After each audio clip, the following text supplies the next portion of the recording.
Hello everyone, welcome to the Short Shorts Film Festival in Asia 2020 online event, the Discover Beauty Symposium. DJ John here. I've been the Tokyo venue's main MC for over 10 years now, and it's very, very nice to have you all here. Thanks for joining us.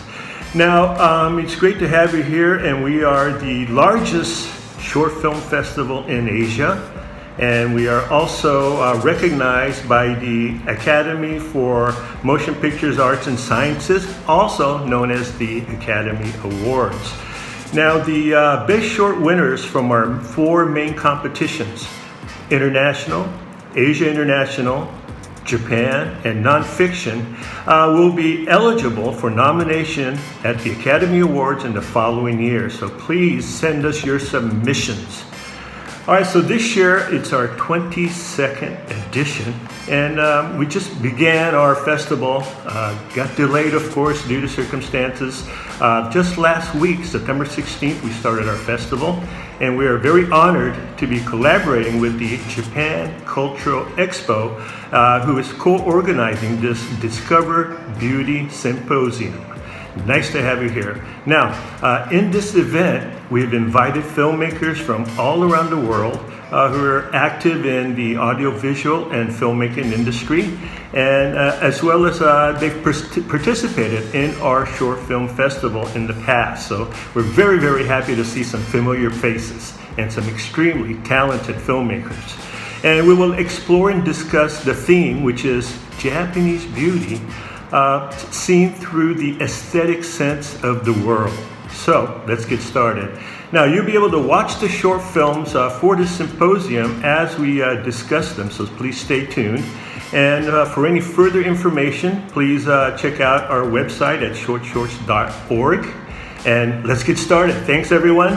And we're now going to hand things over to our extremely capable moderator, Chuk Besher. So, DJ John でした。Take it away, Chuk. ありがとうございました。Thanks, John. All right. Thanks, John, for getting us off on the right foot.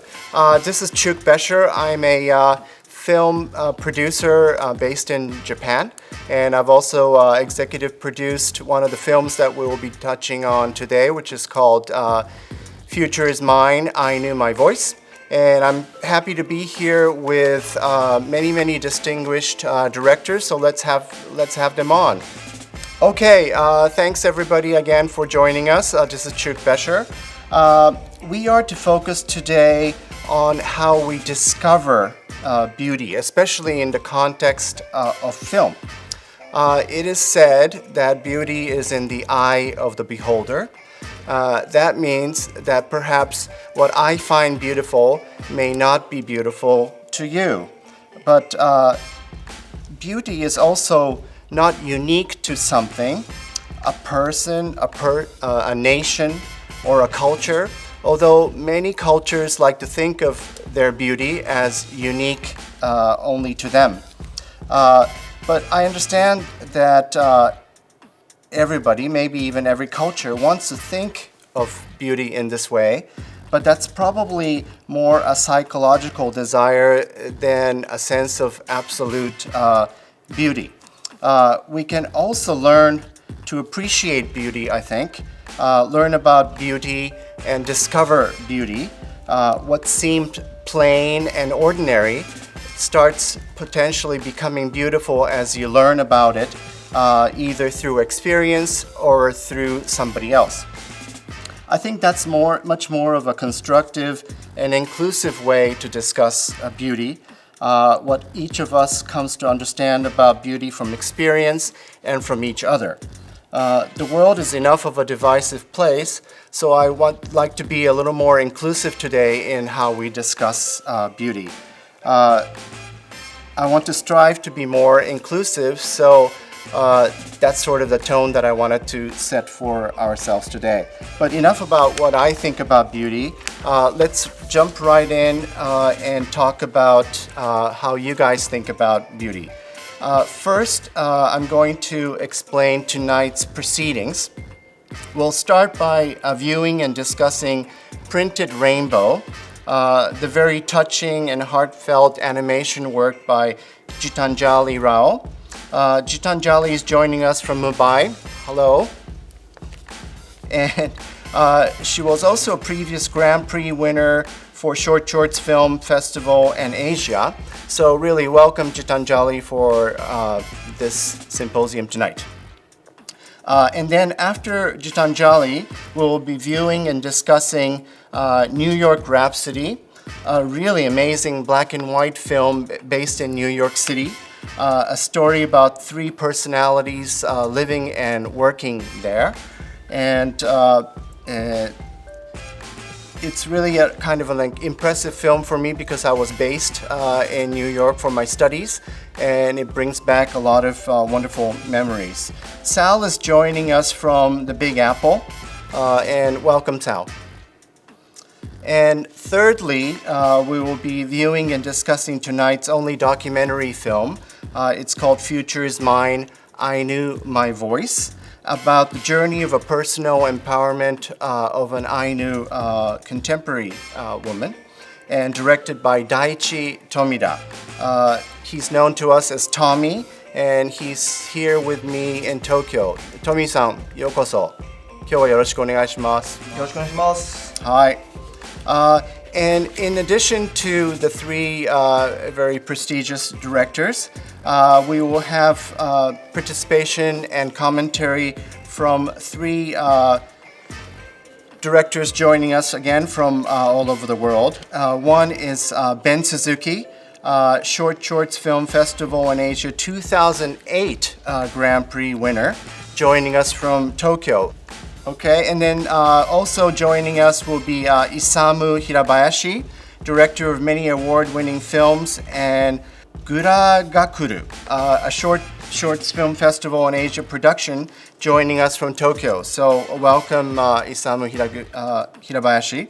And then finally, we're also joined by Genevieve Clay Smith from Sydney, an award-winning director who also directed Shakespeare in Tokyo, and she will be joining us all the way from Australia. Genevieve was also named one of 100 women of influence in multiple years. We're really lucky to have you, Genevieve. Thank you.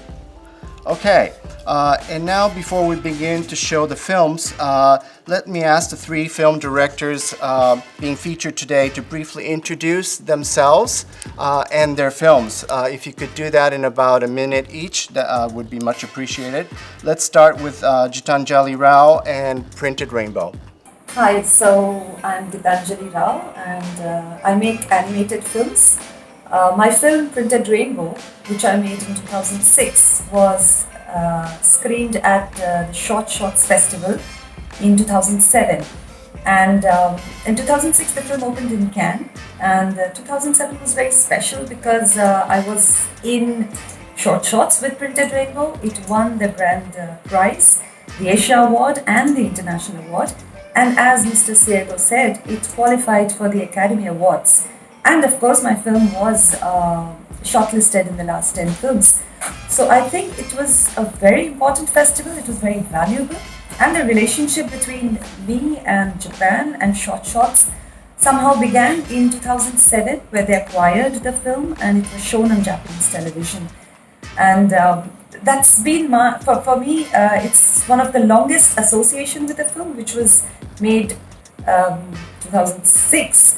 And today I'm so happy to be here because the film has a recall value.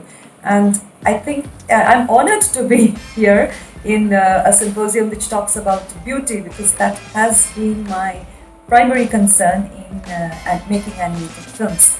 So thank you very much for having me here, and I really look forward to the symposium. Thank you, Gitanjali. Okay, next is Salvatore Dalia and New York Rhapsody. Sal, can you introduce yourself and your film? Thank you so much for having me. I'm Sal Dalia. I work for Adorama in New York City, which is a retail company, and I'm a senior producer there doing original content for YouTube and social media. I was born and raised in Italy and moved to New York in 2010. So 2020 is actually my 10th year in New York.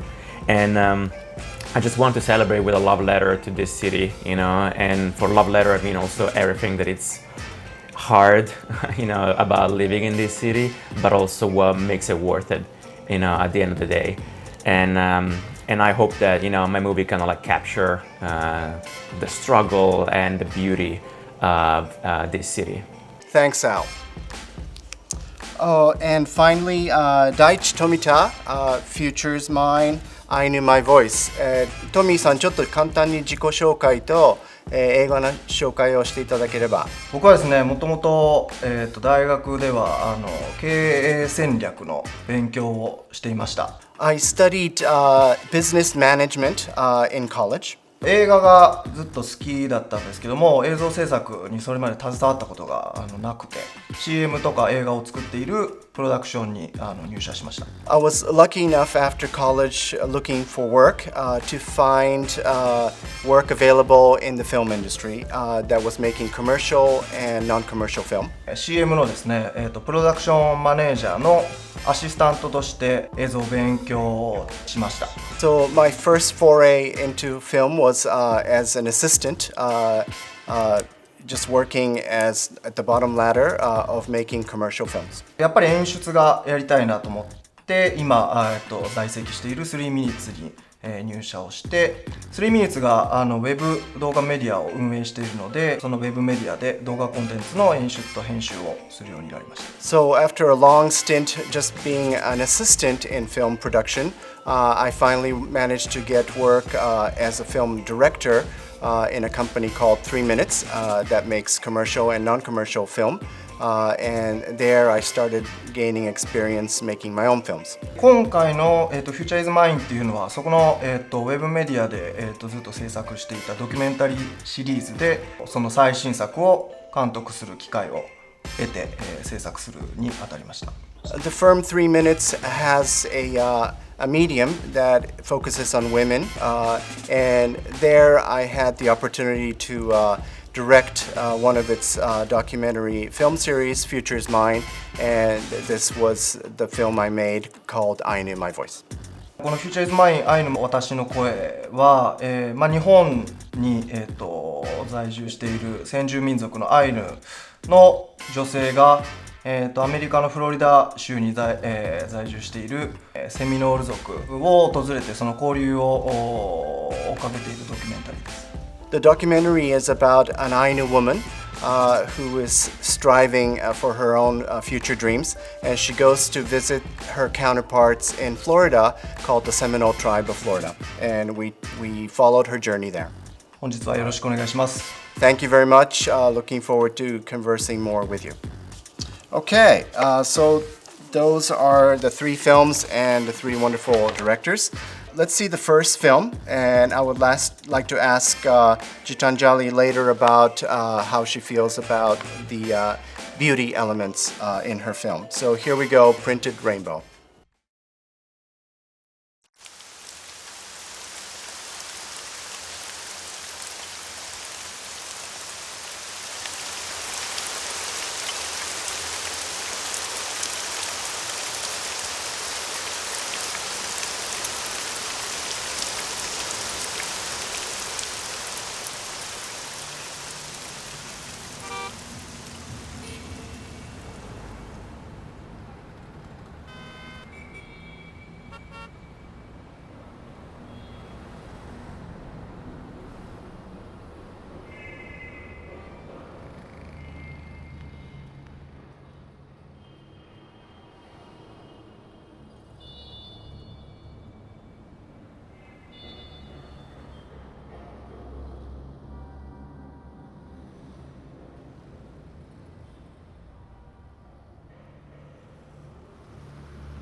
So, Gitanjali, Printed Rainbow.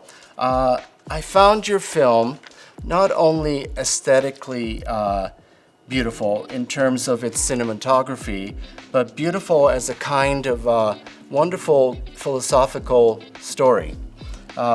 First Plato, then Aristotle, mentioned that beauty is goodness and truth. If it's good and true, it's also beautiful. And I kind of was reminded about that as I was watching this, especially at the end when everything kind of came together for me as a really crescendo of the story. Can you comment a little bit about when you were making it, how you regarded the concept of beauty, or as you were editing it, how you came to face the beauty within the film? Since it is an animation film, I like the fact that you say there is beauty in the cinematography, because there is really no cinematography. It's all drawn and designed and painted. So for me, animation is essentially an extension of painting. I love painting. And there is a sense of aesthetics, there is a sense of beauty, there is a sense of telling stories in paintings, which I take forward through the medium of animation, by moving it. So, Printed Rainbow, which was one of my first films, as I was as I was making the film, the film first appears to me and generally to animators as a series of images. And this series of images, for the convenience of storyboard, I was making it in black and white. And as I went along, I got a little bored with black and white, and I had a section in it in which the matchboxes come in. And for the storyboard, I decided, okay, I'm going to use some color because I've spent 3 or 4 months doing black and white. And so I introduced color in that part. And as I went along, I realized that the play between black and white and color it's used cinematically pretty often for flashback and another time. And I wanted to use it as a metaphor for the lack of color in somebody's life, because she is older, she's lonely. And when she looks at her matchboxes, at her hobby, something that she loves to do, all the colors come back in. And in that, I made the colors very vibrant. So this, I think, was essentially where I felt to get the aesthetics of color and a palette into a character's life. Now, this is possible in animation. It's very difficult in live action. So for me, it was very easy to keep a certain kind of beauty, but without color in her real life. And then I gave her a lot more beauty with a lot more color in her dream world. And this, I feel, as you say, a lot of people told me that the grays and the black and white was more beautiful finally when they saw the film. And that's because it is full of her life, her stillness, her the grayness, the pollution. But the moment you paint any of these things, it becomes beautiful. So I don't think I made any effort. I think the beauty of the paintings flowed through the film. Yes, absolutely a wonderful story. Salvatore, Sal, care to comment on it? How did you find the film? I mean, I loved it. I think beauty is in nature. It's in those little moments. It's in like love and affection between people, and it's in culture. And I find a lot of it in this movie for sure. I love that every time that the lady, the protagonist of the movie, wonders, like it looks at the matches, at the box matches, and wonders, with her mind. She goes directly and dive into like Indian culture, from like the wildlife, the dancers, so arts. That's where beauty is, and I'm not surprised that that's where happiness most of the time is, and that's where she goes with her mind, because I think you can find happiness in those moments. You can find happiness in nature. You can find happiness in culture. You can find happiness in affection and love. So that's where she goes with her mind. I really loved it. Yes. And anybody seeing this film, even for the first time, I think would find something common about it, some common experience. It's just wonderful. Ben, are you there? Can you join in and give us some comments? I remember vividly when I saw printed rainbow for the first time, maybe in 2007. All the image that Mizura created is so beautiful, but I'd like to tell you a little bit more about what I felt. In this movie, the real world is seemed frail and unstable. Whether this city is Mumbai, Tokyo, or London, the landscape looks all the same. I think she used a technique similar to sand painting, and that's very effective. But the fantasy world on the Matchbox art is full of vivid color and rich sound. It's symbolic and attractive from India's unique culture and scenery. I think the basis of the beauty of this movie is the wonderful contrast between the instability of the evolving and unifying world and the strength of the traditions and culture of each country. That's what I think. I love that film, Miss Rao. Thank you. Thank you, Ben. That's wonderful. Heartfelt comment. ありがとうございました。So, I think we'll move on next to New York Rhapsody. Let's view the film and then talk about it. Okay, here we go.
Okay, so that was New York Rhapsody.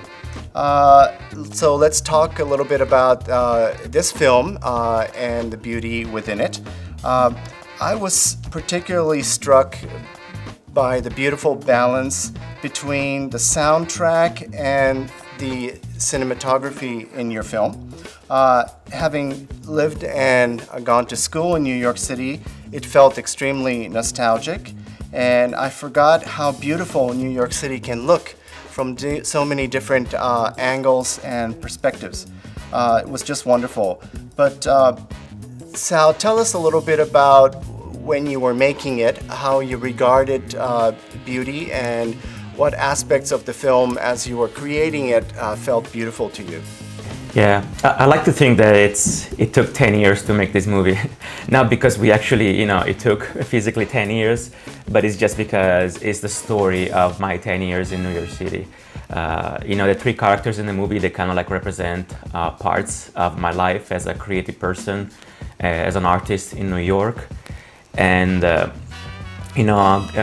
Gershwin, Rhapsody in Blue, it's always been kind of like my soundtrack in a way in New York.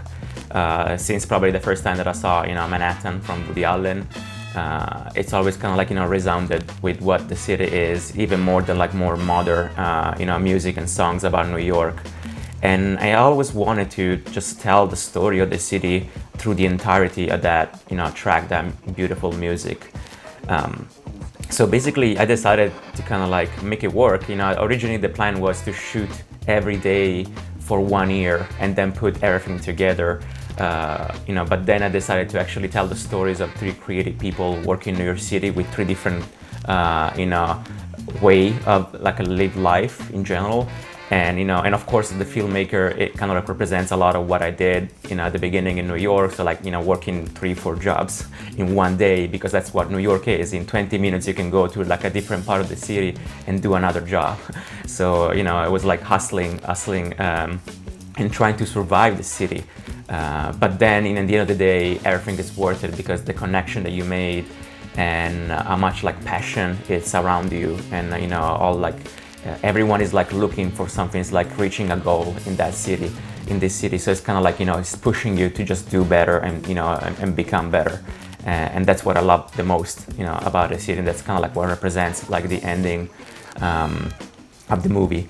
And I think it's really just like a love letter to everything that the city represents. And it's kind of like it became crazy because we shot last year in 5 days. And now 2020, COVID-19, we did not expect that the city would change this much in less than 1 year. And that's why we decided to kind of like, push the video live from the film festivals, because we wanted to kind of like people, especially New Yorkers, to remember what the city represents and what the city is, that unity, that energy that the streets have. And we really want to go back to that as soon as possible. Thank you. Gitanjali, could you comment please about this film? Yeah, it was an absolute treat watching the film. I've never been to New York in my life, but yes, there are people who have never been to New York in their life. I was supposed to during the pandemic, and I could not. But yes, I love the film. And to add on to what Ben said, thank you very much for Printed Rainbow.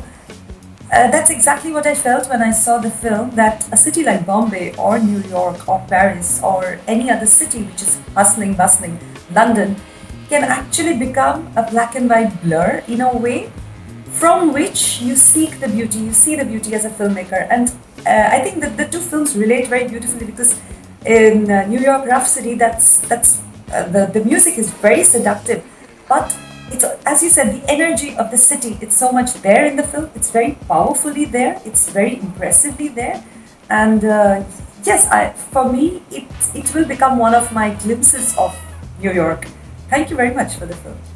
Thank you, Gitanjali.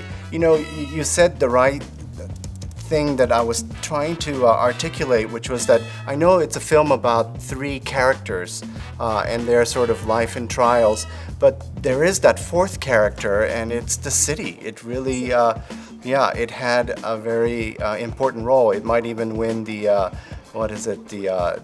supporting actors role or actress role. But yeah, and it also totally amazing that nobody speaks in the film, but it's so full of words. Just awesome. It was very important for me to do that. Like I wanted the movie to be international, so that anybody, it doesn't matter what language you speak, you can understand it. And that's also I think what New York is. It's kind of like this mesh of all cultures. So it doesn't matter where you are, you can still understand the movie. Yes, and Gitanjali, your film too. That it's the universal language. Both of you guys, I think, you are artists. I think it also, like New York, Bombay is a very migrant city. So people come from very different places, different countries. They don't necessarily speak the same language. It is not as homogeneous, let's say, as Tokyo. So I think when we try to reach out to people, when we ourselves come from outside, language is the first thing that kind of goes out of the language of cinema. 平林さん、この映画を見た感想といいますか、特にその美の文脈で少し語っていただきたいんですけども、まず僕がこのガーシュウィンのラプソディー・イン・ブルーって曲が前からすごく好きだったんですね。The song, Gershwin's song has always been one of my favorites. だからすごく最初からもうテンションが上がってこう引き込まれちゃいました。So from the moment the film started, the music drew me into the city.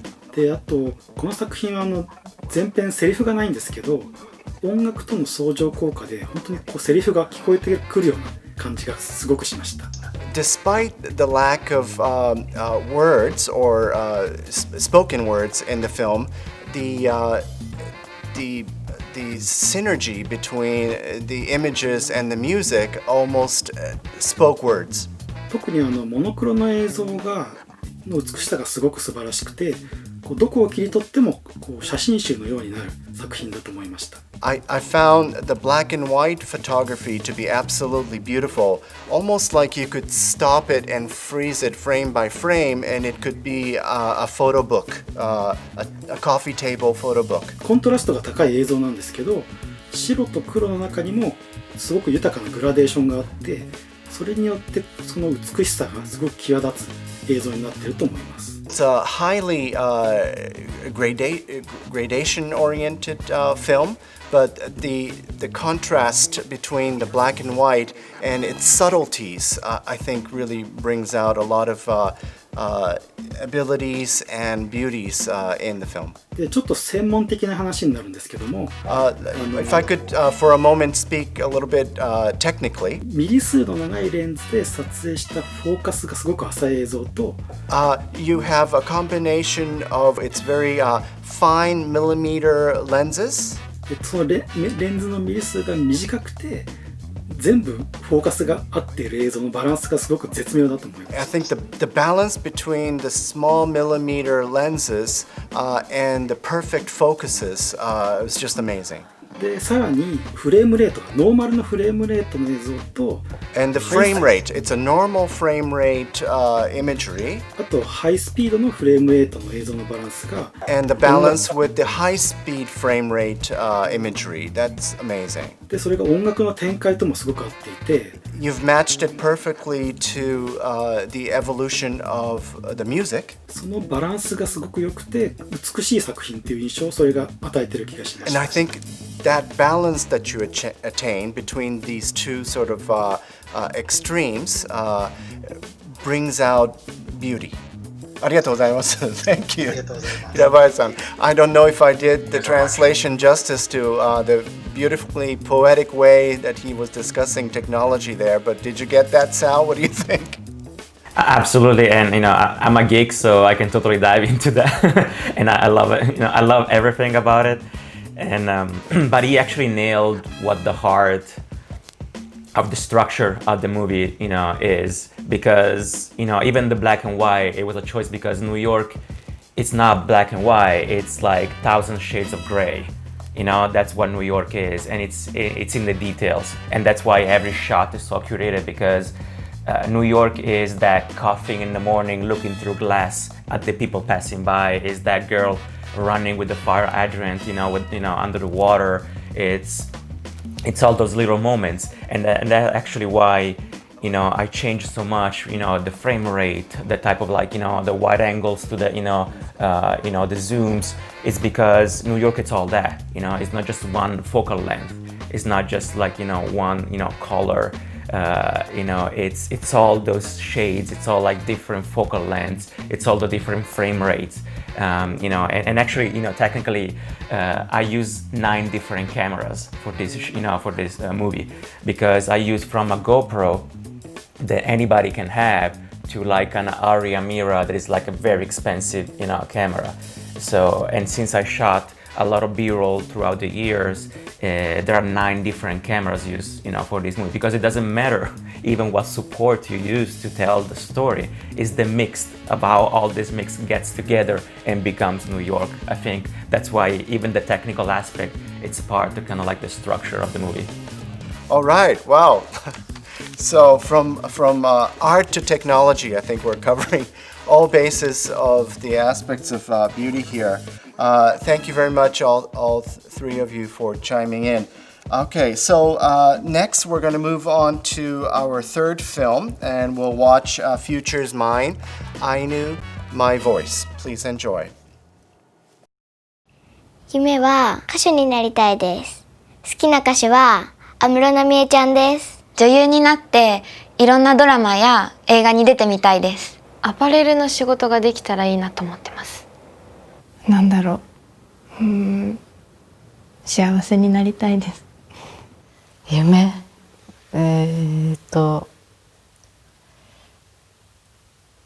まあそうですね。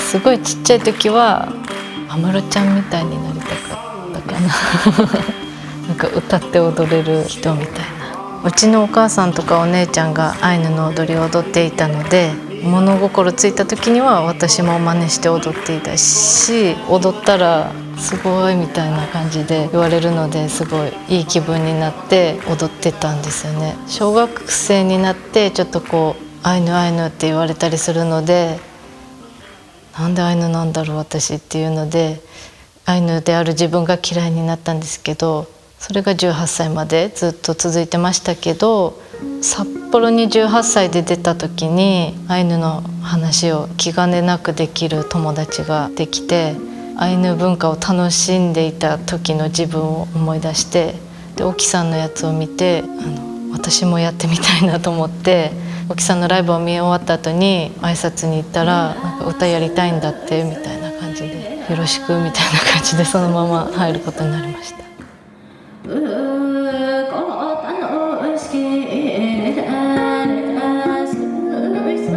2010年にウレシパプロジェクトというのを立ち上げました。でそれはアイヌの若者たちに奨学金を出して、それで大学に入ってきてもらうという、そういう制度なんですけど、リエさんはその第1期のウレシパ小学生としてうちの大学に入ってきてくれました。でアイヌとして生きていくという気構えはあったと思うんですけど、自分がアイヌ文化についてあまり知らないっていうことで、多分必死でアイヌ文化を勉強しようと思ってたと思うんです。ウレシパクラブの山本理恵です。マレウレウっていうアイヌの歌を歌うグループで活動しています。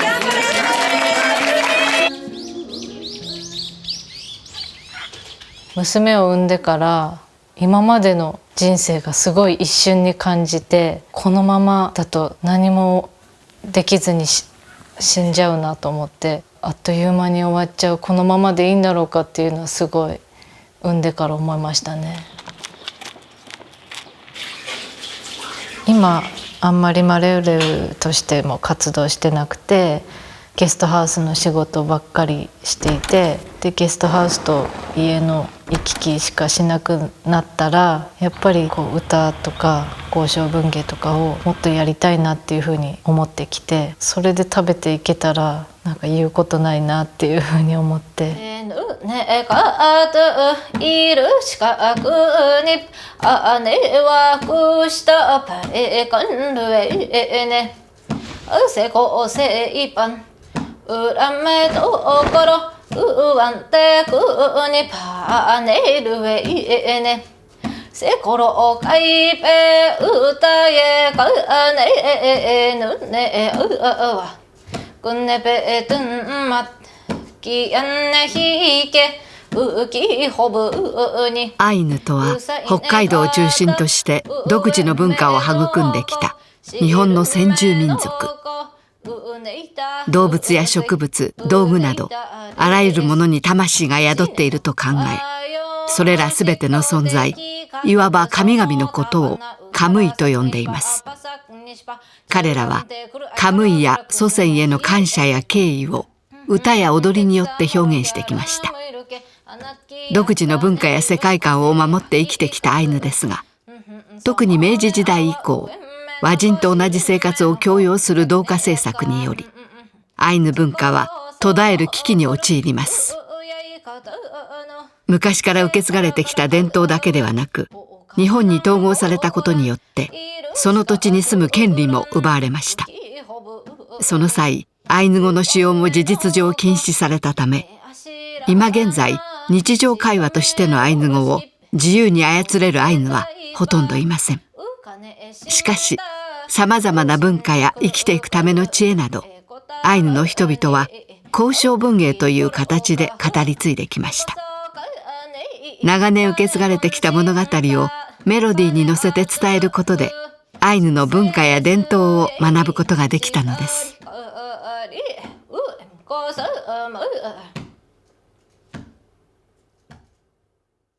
もっといろいろやらなきゃいけないだろうなと思うけど、どう動いたらいいんだろうっていうことばっかり考えてて、何かしなきゃいけないんじゃないかなって思ってた時に、なんかフロリダに行ってセミノール族にとなんかお話をするっていうこのフロリダ行きの話があったので、参加して自分がこれからどうしていきたいのかっていうのをここで見つけれたらなと思いました。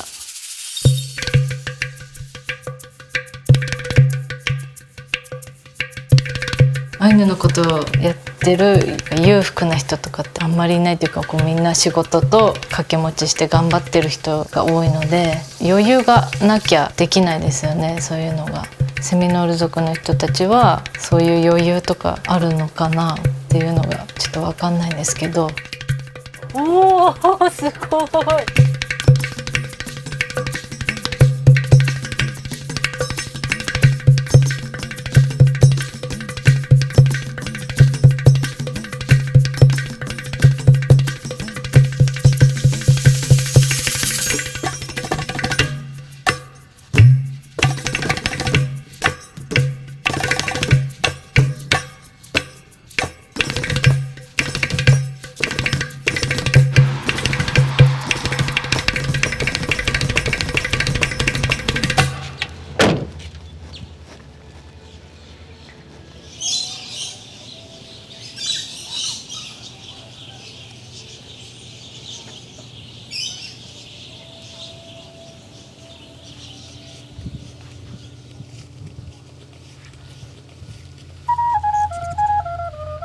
Jantan mo chocep tante kotan ima hocep oshonotan.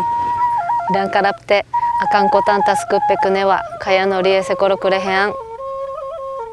Welcome to South Florida, the land of the Seminoles. This land is very important to us. We turned to the Everglades during our wars. The harsh nature protected us and gave new life to our culture and people. We now fight to preserve it as part of our own wellness.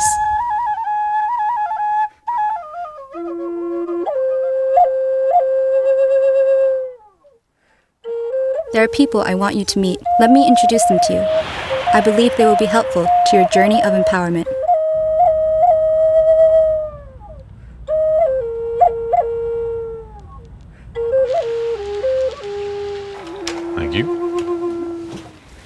Tamo, good afternoon. This is the Seminole Chairman, Marcellus Osceola Jr. This is Rie Kayano. Nice to meet you. Honor to meet you.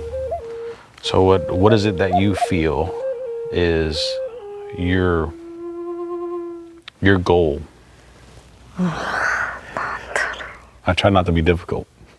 10年ぐらい前はすごいアイヌ文化を広める活動に力を入れてたんですけど、頑張っても意味ないんじゃないかと思ってちょっと心が折れていたんですね。最近子供を産んでからこのままでいいんだろうかっていうふうに気持ちが変わってきてて、そんな時にこの旅のお話が来たので。I too shared that same struggle as you did not too many years ago, but it's how we get up when we fall down. To be the chairman of the Seminole tribe didn't come without its own struggles. There were times that I wanted to give up. But again, picking myself up and continuing to try to finish what I believed in for my people and my family and what my ancestors believed in is the only reason I sit here today with you. So don't be discouraged. You'll face many more challenges in life before you finish the journey. So remain strong and vigilant, and you'll achieve whatever it is you set your mind to. Thank you. You're very welcome. Oh, wonderful. Come.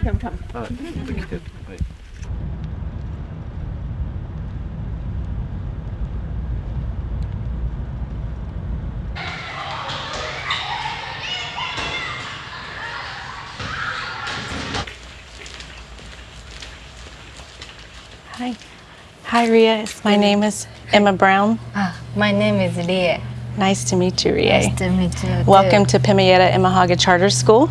So now we're going to go into our immersion classroom. No English, only the Creek language. Like you, or what I've read, I struggled with my identity. Having a Seminole father and a white mother, I grew up on the Brighton Reservation, on this reservation. My light skin came with great ridicule in my home. When I was young, living here, there wasn't a school, so I would have to leave and go into the outside world to attend school.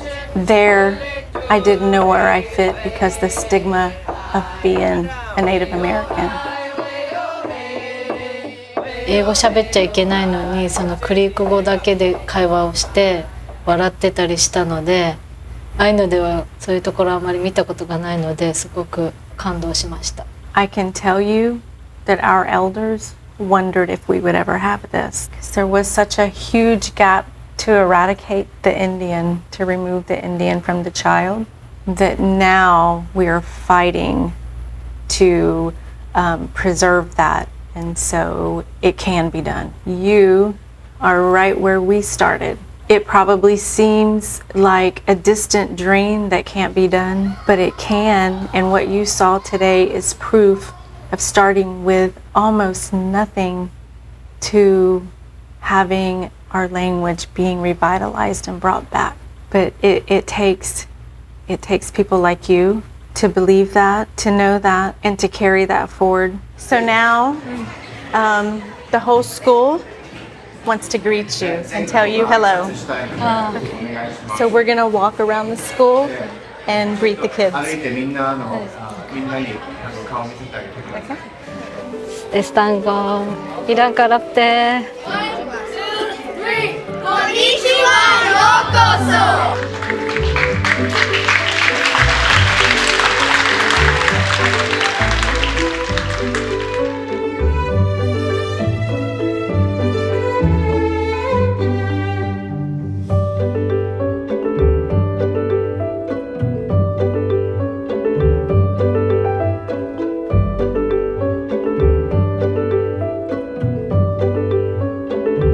What are you guys cooking today? 今日は何を作ってるの？キャベツ。ビーフスチュー。ご飯。Green beans, corn.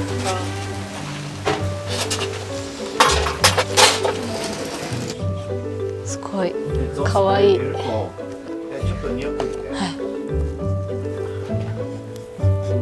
いい匂い。あ、いいじゃんいいじゃん。なってる。So these gifts are made are crafts that came about in the early 20th century. This is a traditional doll with its baby since you're a new mother. Yeah. I'm glad that you can experience the weather here. Everything about this land is very important to my people. Us Seminoles have a relational view of the world.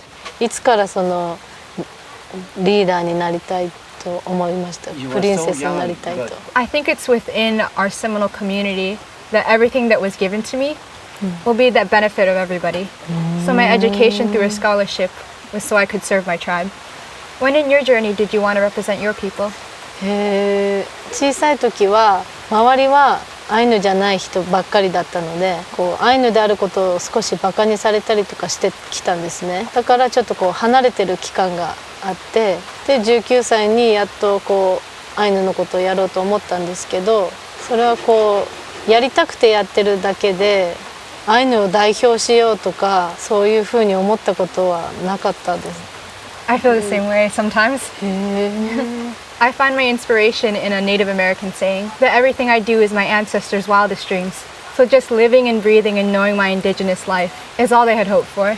But I can't imagine how hard it would be if I didn't have a system in place to support me. So I admire you coming here as an individual all by yourself. And the more I learn about you, the more I realize how you take such initiative with your culture, even when there's no direct example to follow from. And you have such knowledge that I think it's your responsibility and your role on this earth to share. Everything you share with us touches us more than you can imagine. ダメ。やめて。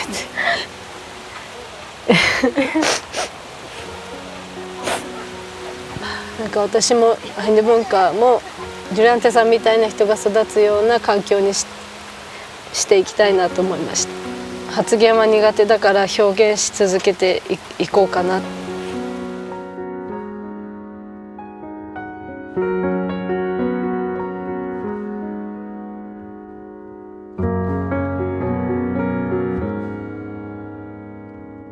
セミノール族の人一人一人とお話しして、どんどんこう自分もこれからアイヌの活動をたくさんしていきたいなっていう風に心境が変化していって、なんかこうやらなきゃなっていう風に思わされたっていうのがすごい大きかったなと思います。先祖のためでもあるっていう風に思うようになったし、やっぱり素晴らしい文化だから残していかなきゃなっていう風に強く思うようになりました。こういうセミノール族っていう人たちが、こういう素晴らしい人たちがいたから、アイヌもそういう社会を目指していきましょうっていうことを、なんかこうアイヌの人いろんな人に伝えていきたいなって思ってて、今回旅で体験したことを八重様にまとめました。で、八重様っていうのは即興歌って言われてるんですけど、旅での体験や思ったことをその作詞してアイヌ語で歌ってみました。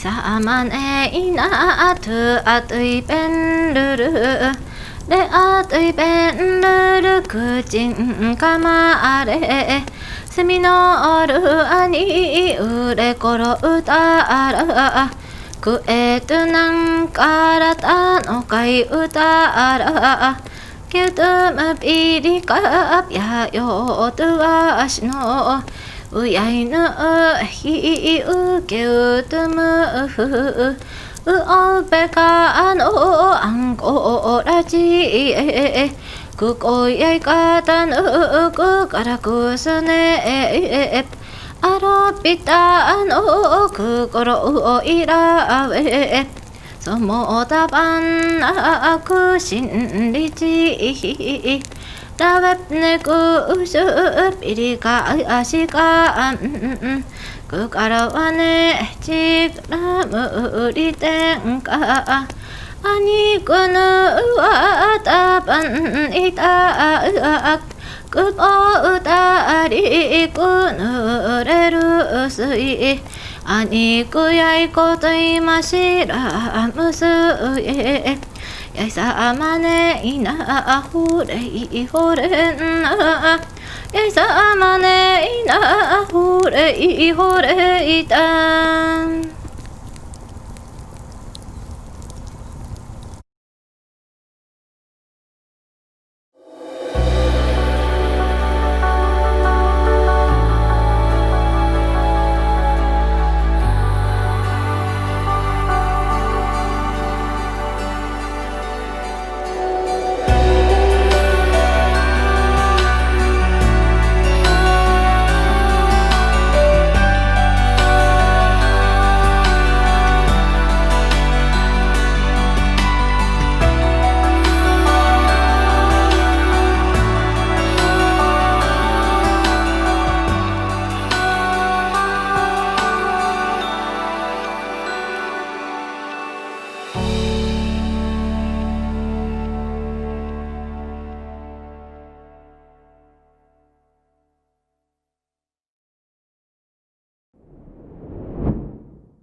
Okay, so that was Ainu, My Voice. I was the executive producer on the film, and I had been doing a series about women's empowerment, a woman envisioning her future and taking a step towards it. And it just so happened that it was the right timing for Japan to address diversity. It's our inherent diversity. So we chose as the main character a contemporary Ainu woman. I found particularly beautiful two aspects of the film as I was making it. One was the essence of Ainu culture that values the balance between man and nature. And the other aspect was Rie herself. Not only her voice I found beautiful, but also her kind of quiet courage to overcome hurdles in her pursuit for her dreams. And I thought Tommy, our director, did a really excellent job putting it all together. So let me start by asking Tommy a little bit about how he was making the film and what aspects of it particularly struck him as beautiful, or how he was contemplating beauty as you were making it. まず北海道とフロリダの雄大な自然、それからアイヌと、セミノールの、衣装の素晴らしさですよね。美しさがあると思います。Two aspects really struck me as I was creating the film. The natural beauty of Hokkaido juxtaposed against the natural beauty of the Everglades of Florida, and also the absolute sort of aesthetic beauty of both the Ainu dress and the Seminole dress.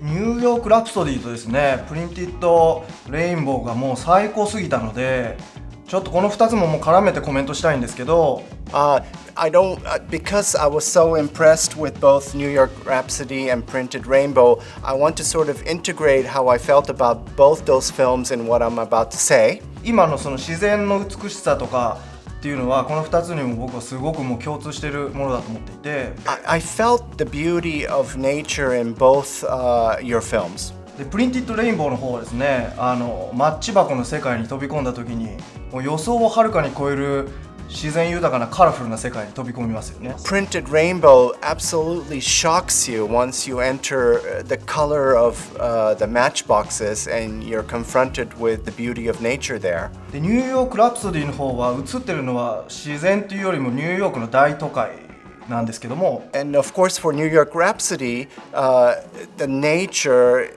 is replaced with the urban environment, but still 巨大なビル群がもうある種自然というか、僕ニューヨークラプソディ見ててもう最初に超興奮したのは曲の一番の盛り上がりの時にニューヨークの大都会の人のこの移動というか、地下鉄からバーッと人が降りてくるところとか、もうそのなんか生命エネルギーみたいなの超興奮しました。I thought like from the moment the Rhapsody song started and you're kind of sucked into the film, it's almost as though the huge buildings of New York felt like mountains or massive trees. And the people spewing out into the city in the morning was almost like the river flowing. この2作、他の監督たちのコメントにコントラストっていう表現が使われてたと思うんですけれども、I think both Gitanjali and Sal spoke a little bit about the contrast in their films, within their films. この2作もフューチャーイズマインもストーリーにおいてはですね、このコントラストがすごく美しさにつながってると思うんですよね。I thought both your films and my film, I Knew My Voice, this contrast element or the role that contrast plays accentuates beauty. でそのストーリーにおけるコントラストっていうのは何かっていうと、the aspect of what is the contrast in the story. プリンティッドレインボーだったら色がつく前の白黒の世界は、すごく都会の中の静かな孤独な生活があるんですよね。Black and white world of printed rainbow is the kind of the lonely, almost quiet before the storm sense of life. ニューヨークラプソディの方は全編映像的には白黒なんですけども、キャラクターが輝く瞬間とそうじゃない時間がありますよね。In the New York Rhapsody, there's this contrast within the story when the three characters are kind of dull, and when they come to life, almost like they've achieved something or that they've come into being. でこのそうじゃない時間、ニューヨークラプソディだと例えば男性のミュージシャンが昼間仕事しながら音楽作ってましたけど、そういった時間とか、プリンティッドレインボーだと白黒の時間っていうところがあってこそのその後の輝く瞬間っていうのがすごく美しく見える。In both the films, in Sal's film, before the characters are finally allowed to shine or they overcome the banality of life to finally be doing something that they want so that they shine. Or in Gitanjali's film, when they are just kind of going through the drudgery of life and when they go into the daydream and finally kind of come into their being. It's because of this stillness before and the contrast with the color and coming to life that you are struck by beauty. このフューチャーイズマインにおけるセミノールの人々っていうのは、例えばプリンティッドレインボーにおけるマッチ箱を交換してたおじいさんのような存在なんだと思うんですよね。The Seminoles were almost like the older gentlemen who would come visit her in the late afternoon, I think, and introduce her or allow her to dream. There was that kind of similarity there. だから彼女がアクションを起こした先でセミノールの方々、それから特に言うと一番最後に話をしたデュランテとの心の交流っていうのが垣間見える瞬間っていうのは僕はすごく美しい時間だと思いました。So because of that stillness and that sort of hesitancy before, once she kind of meets the Seminoles, especially her counterpart, the Seminole princess, she's brought to life and really looks beautiful. Genevieve, it's your turn. Can you comment a little bit about I Knew My Voice and what you found beautiful?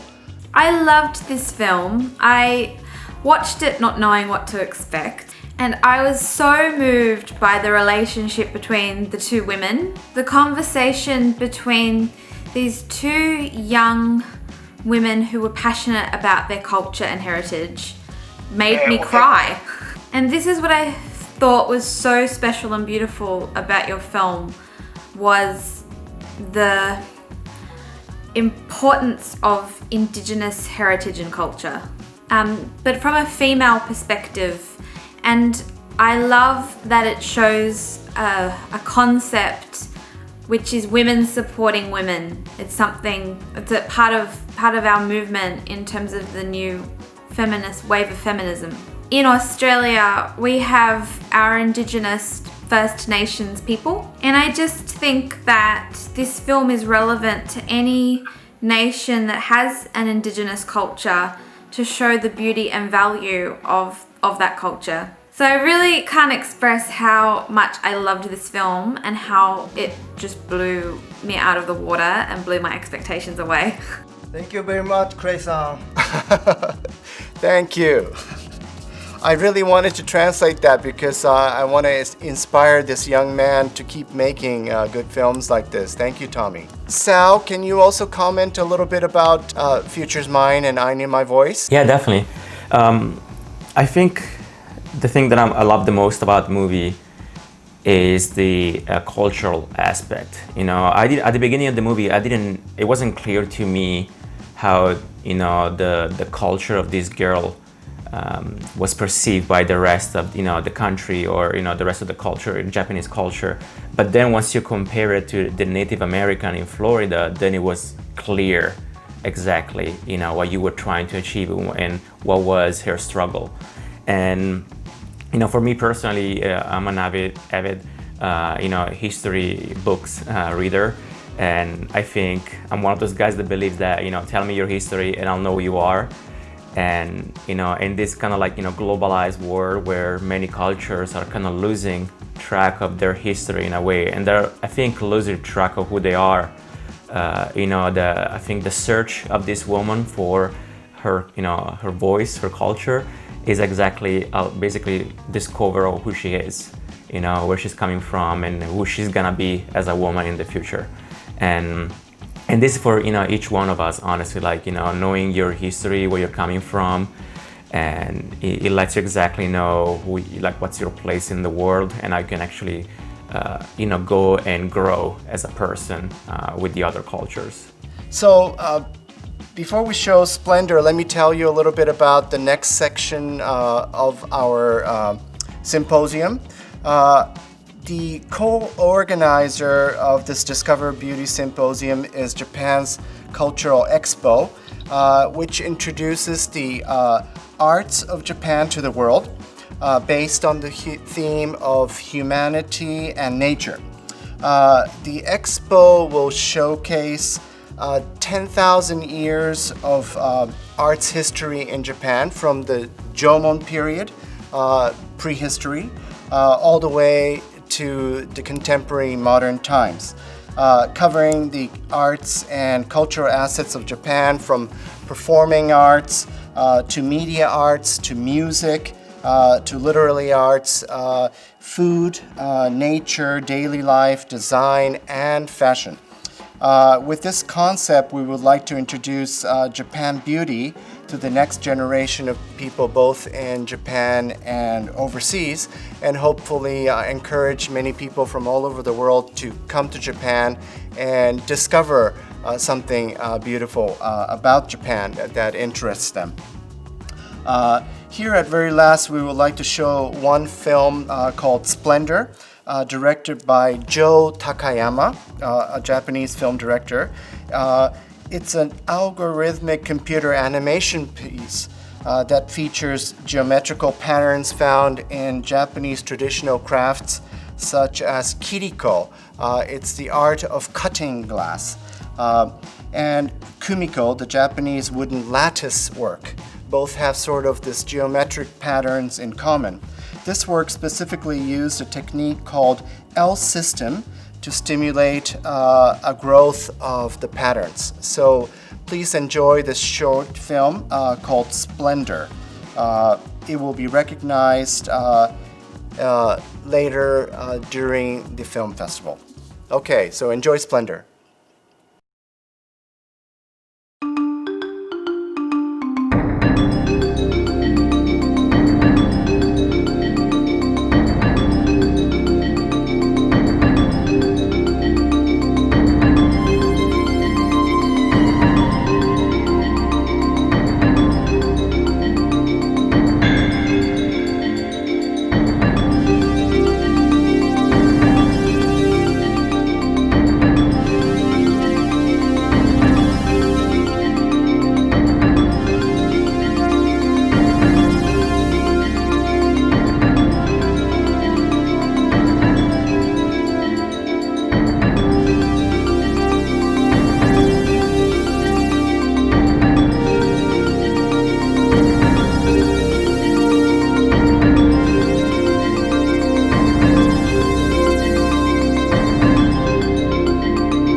This section is about beauty that you find in Japan. Gitanjali, have you ever visited Japan? And can you talk a little bit about your experience here and your engagement with beauty during your visit? Yes, I have had the privilege of visiting Tokyo in 2007 when my film Printed Rainbow was in Tokyo Short Shorts. And I was actually invited last minute to receive the awards. So I could not stay for the entire festival, but just 4 days. And it was a very unforgettable trip. It was very short, but I had never seen a country like Japan before, and Tokyo. Everything was new for me. It was one of the most newest culture, architecture, design, cinema, people, language, place that I was going to. And the beauty of it is I did not feel out of place at all. Especially language. Like I know English is something that the Japanese do not speak much at all. And in the rest of the world they do. Yet I could manage to get by without knowing English in Japan because people were helpful, as opposed to say a place like France.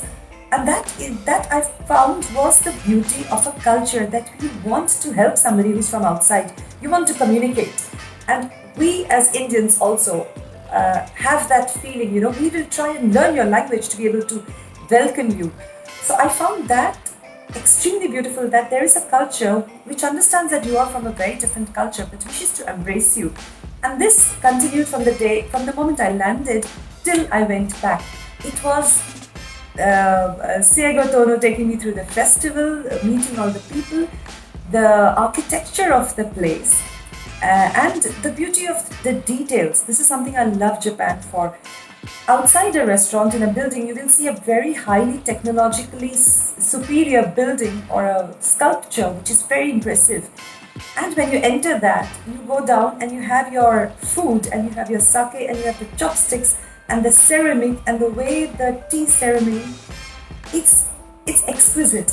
You do not give up one for the other. And I think this is very beautiful in Japan, which all our cultures need to learn, because for us, the modern, fast-moving world is so seductive that what you would like to do is give up on the details. And I admire Japan for this. I think this is the beauty which I look for, I feel inspired by. It's also in the cinema. Hayao Miyazaki is one of my favorite filmmakers. As an animator, he is God. The day I discovered Miyazaki, I realized there is so much beautiful animation happening in the world that the world is not seeing. We are all only watching Disney and American animation, which is being given to us. This is another thing which I find in Japan is so unique. They will protect their own art and culture. And simply by protecting your own art and culture, it is flourishing. And this is something we are very envious about, that we could have Indian content showing on Indian television as possessively as Japan does. And I'm very proud to be one of the few Indian filmmakers whose film has shown on Japanese TV, because not many people outside the world can boast of this. So I can go on and on about the food, the sake. Of course, when I came to Japan, I was a vegetarian and I didn't eat fish. But I do not have any memory of being hungry or anything. All I remember was the amazing sake. It would be warm at the perfect temperature or cold at the perfect temperature, and then anything you eat was fine. I was also treated very nicely by the Short Shorts Festival, and I went back with 2 extremely beautiful trophies. My mother says they're the 2 most beautiful trophies that I've received in all my life from all my films. She keeps it in her house, she does not give it to me. So yes, that's what I can go on and on, but I shall let others do the talking also. So Japan was simply a journey of beauty for me. Thank you, Gitanjali. As a Japanese national, I feel tickled and flattered. Thank you very much. But particularly the aspects you pointed to about the importance of compassion and hospitality. Yes, I do think that's very beautiful when found in Japan. Yes. Thank you. Sal, you too have visited us here in Japan, have you not? Tell us a little bit about your experience and maybe aspects of beauty that you found. I was there a few years ago. I was shooting a documentary series, and I was lucky enough because I got to visit Japan with local people guiding me. Basically, I didn't know where I was going every single day, and in I think it was a couple of weeks, I got to visit Tokyo, Osaka, Kyoto, Hiroshima. And I got to basically be on on the beautiful beaches sunset, looking at the Mount Fuji in the back, while on sunset with people like surfing in Hiroshima, and then I got to climb Mount Fuji. So, and I think Japan was blessed with a beautiful land. And nature is one of those aspects that definitely gives beauty to a country and happiness, because I put them together. I think beauty is what gives you happiness, and you can just feel it. It's not something that you can like easily describe. But when you see like beauty of nature, and Japan is definitely rich on that side, you're happy.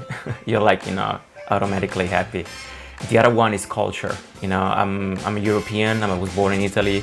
And you're lucky enough to drive for 1 hour and go to like a different city, and the architecture will change, the culture will change, the food will change, because of all the history and all the people conquering cities in the past, and and interchanging between countries, the domination of one city, and then of course you got all this culture clashing and becoming the culture of that specific city. And that's kind of like what Europe is, moving close distances and seeing stuff that is like totally different. And I love about like traveling to Japan, that you can see that like Kyoto, it's like its specific beauty, right, that is like different from the one from Tokyo. And I just love like and the other one is like affection and love. That's like the beauty, and as I say, like the compassion, the respect. I think respect is one of those words that was like coming back when I was in Japan. From like small things like being clean and keeping clean the place where you live, right? Like that's something that I think tells me a lot about a culture and the people living there. From like just traveling, on the train in Tokyo, right? I'm from New York, so there's like a big difference in how you keep, how you keep like, your subway and your like train clean compared to New York, and that's tells a lot about like the culture of a country, and those are little things that I really love, right? Like seeing a little kid, like a toddler, playing on the floor of the train, right? Because that's how clean it is. Or people like just sleeping with their bags on top of their heads. You can not do that in New York, right? Like you're not gonna see that bag when you wake up.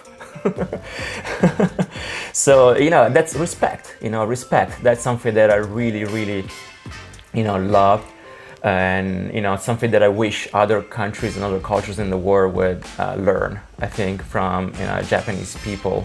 And it's not something to underestimate, I think, because that really sets up how your culture and your society will be in the future.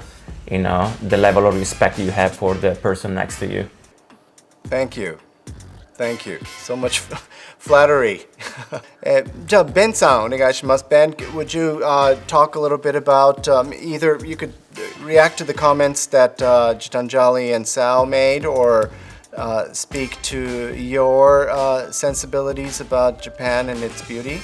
I'm flattered, your comment, Sal and Gitanjali. There are so many beautiful Japanese movies, and each one is different in its beauty. So it's difficult to explain it in simple words, but I will try it anyway. Set the camera and shoot the beautiful scenery, beautiful people, and or other things that anyone can feel beautiful is not enough. Place those beautiful things in a different or unique situation, and if it's a right combination, there's a glimpse of a beauty that no one has ever seen before. For example, the moon itself is beautiful, alright, but on a stormy night, when the moon appears briefly through the clouds, it's stunning beautiful. All the great Japanese movie captured those beautiful moments, I think. And that's the, kind of sense of beauty of Japanese movie. Thank you. 平林さん、通訳しますので、ぜひちょっとコメントください。僕は日本の美っていうのは省略の美しさだと思ってます。I consider Japanese beauty as the beauty of abbreviation.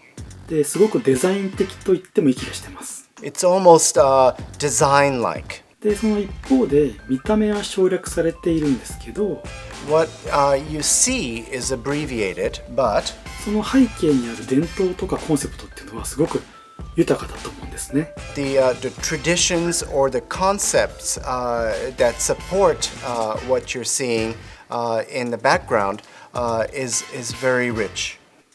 だからその省略が軽さにはならずに強さになっていると思います。In that way, the abbreviation it doesn't become lightness, but it becomes refinement. よく日本人って無表情って言われるんですけど、Sometimes the Japanese are referred to as expressionless. 実は内面が優しくてすごく豊かだと思うんですね。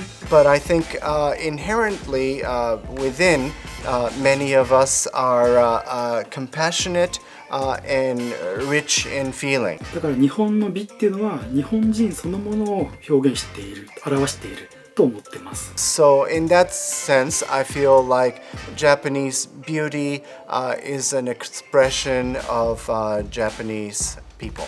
ありがとうございます。ナイスにまとまりましたね。ありがとうございます。You put it together very nicely. And next, we're going to ask Genevieve for your comments. I've been to Japan a few times now, and it always takes my breath away. And when I reflect on the first time I went to Japan, it was like stepping into another world. I'll never forget my very first visit. I'll never forget walking around Shinjuku on my own and just taking in this completely electric atmosphere. And what I love the most about Japan is that it has the old world and the new world in one place. You have cutting edge technology. You've got places like the virtual reality gaming place, which you can go on and be on a Mario go-kart ride in virtual reality, and then you can go to a beautiful tea house and have a traditional Japanese green tea, matcha tea, and be served with such beauty and grace. And it's unlike anywhere else I've been, and I can't wait to come back. So, Seigo, give me another job so I can come back. We'll find something for you. Thank you, Genevieve. じゃあ最後にトミーちょっと何ですか今の話の流れで言うとトミーが日本列島において美しく感じるもの。僕はもう日本の美といったら綺麗に握られたお寿司の横に冷えたビールが置いてあるって、もうこれがThis is Japanese beauty と思います。The essence of Japanese beauty for me is a perfectly made piece of sushi juxtaposed against a perfectly chilled glass of beer ready to be consumed. I think that's Japanese beauty. That sums it up. That sums it up. Thank you very much. Okay. Nice comments from everybody. So let's see. I guess I'm supposed to wrap things up, but I don't know. It's hard for me to speak objectively about Japanese beauty. I was born and raised here, 30 years of living in Japan. But if I may say so, I think what I find most beautiful about my living experience here is when I venture into the Japanese mountains. Some of you may be familiar that Japan is 70% mountainous, which means that almost all of it is just like a huge one piece of a continuous mountain range. And anytime you step into it from an urban mayhem, there is a peace and beauty there, and you can enjoy it in all seasons, day and light, in moonlight and in sunlight, and it just totally puts me at ease and makes me so happy that I live here. And I highly recommend people from all over the world, when they visit Japan, to make sure that they also venture out into the nature, especially in the mountains, and enjoy that aspect of Japanese beauty, because I just think it's awesome. So on that note, I wanted to thank everyone for joining us today, and thank you for your patience with all the technical difficulties. And I really want to curse COVID-19, because I was so looking forward to meeting you all in person and having that wonderful piece of sushi, not for Gitanjali, maybe a cucumber sushi for you, with that cold chilled beer and enjoying it all together. But we must do that in the near future, so let's keep in touch and keep making wonderful films. Thank you very much, everybody, for joining us. Awesome. ありがとうございました、皆さん。本当に今度はトミーが言ったようにお寿司と冷たいビールでみんなパーティーしましょう。よろしくお願いします。お願いします。ありがとうございました。Thank you, everybody. Good night.